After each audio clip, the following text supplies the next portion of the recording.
Students, UPSC hacker में मैं आपका स्वागत करती हूं और आज की हम क्लास शुरू करते हैं। आपको पता है हमारी उद्देशिका चल रही थी और ये उद्देशिका का लास्ट लेक्चर है।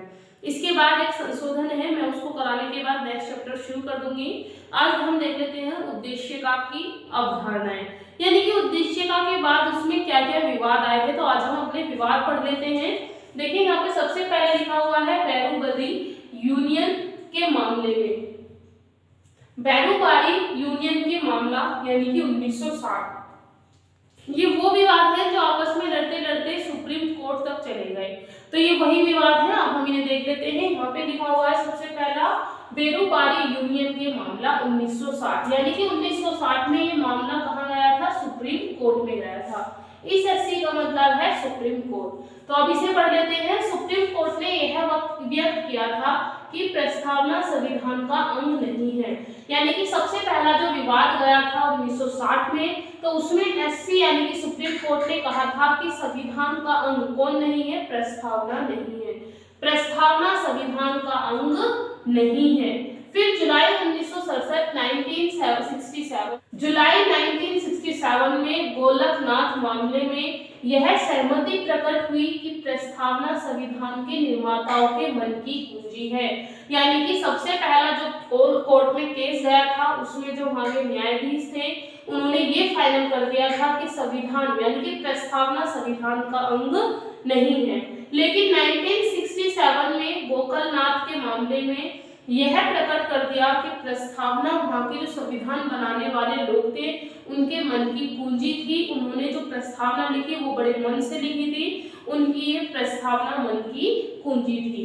जहाँ संविधान की भाषा अस्पष्ट हो, यानी कि जहाँ पे संविधान समझ में ना आए, उसके अर्थ को समझाने के लिए प्रस्तावना का सहारा लिया जा सकता है। देखिए संविधान एक बंदे ने नहीं लिखा था, बहुत बंदों ने लिखा था। 2 साल 11 महीने 18 दिन इसको बनने में लगे थे।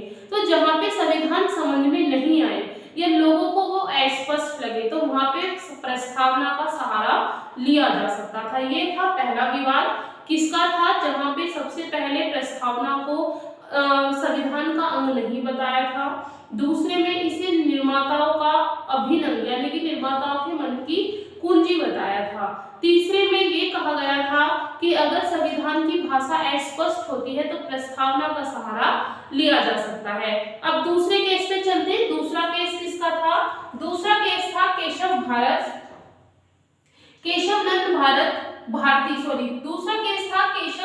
नंद भारती और केरल राज्य का था। केरल राज्य और भारती का था 1973 में। कब हुआ था ये केस? 1973 में। इसमें देख लीजिए सुप्रीम कोर्ट ने 1960 में अपने निर्णय को निरस्त कर दिया था, यानी कि 1960 में जो उन्होंने फैसले लिए थे उन्होंने वो खत्म कर दिए थे और यह स्पष्ट कर दिया था कि प्रस्तावना संविधान का भाग है। देखिए यहाँ पे संविधान का भाग बना दिया गया।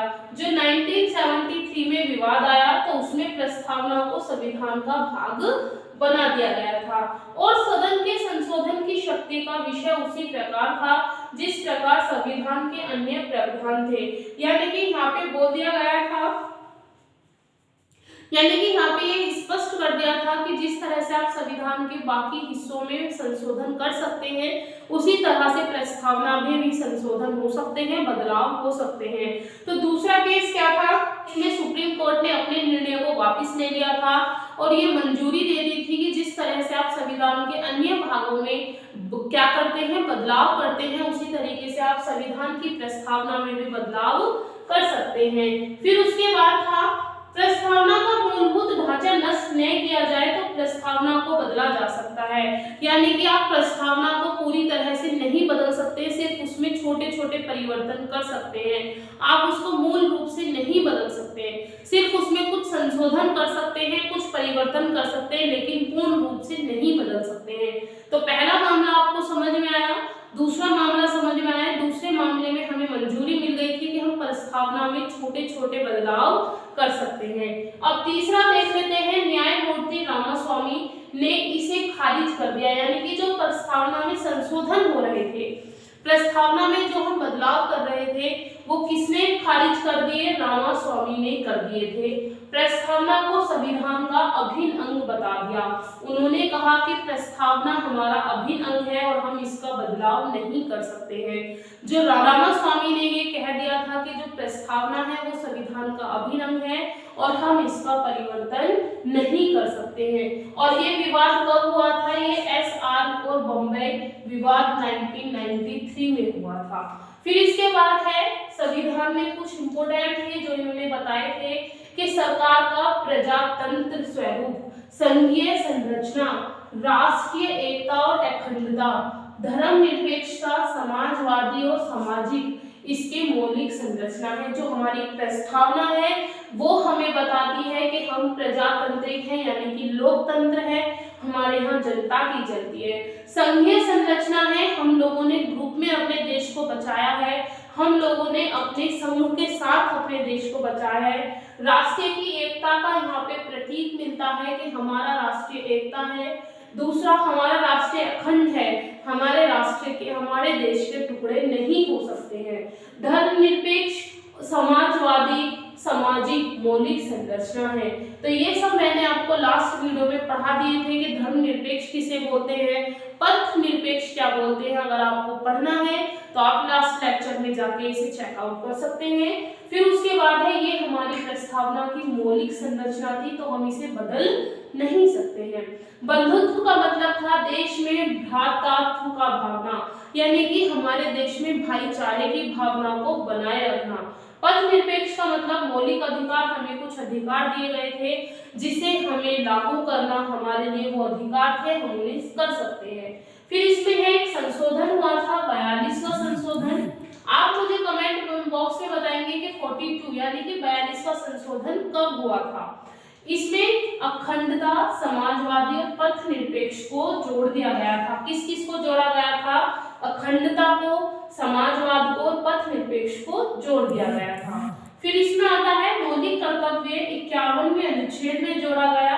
मौलिक कर्तव्य को किस अनुच्छेद में जोड़ा गया? 51वें अनुच्छेद में जोड़ा गया, जिसमें धार्मिक, भाषीय और क्षेत्रीय वर्ग से ऊपर उठकर भाईचारे की भावनाओं को बनाया गया।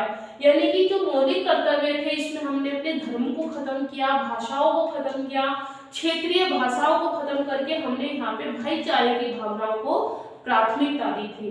फिर लास्ट इसमें बचता है न्यायमूर्ति हिदायतुल्लाह ने गोलकनाथ और पंजाब में जो वो हुआ था विवाद, उसमें संविधान को मूल आत्मा, संविधान की मूल आत्मा उद्देश्यता को कहा था। जो हमारे हिदायतुल्लाह न्यायाधीश थे उन्होंने उद्देश्यता को संविधान की मूल आत्मा कहा है। क्वेश्चन आ सकता है कि किसने उद्देश्यता को मूल आत्मा कहा है? तो हिदायतुल्लाह ने कहा है।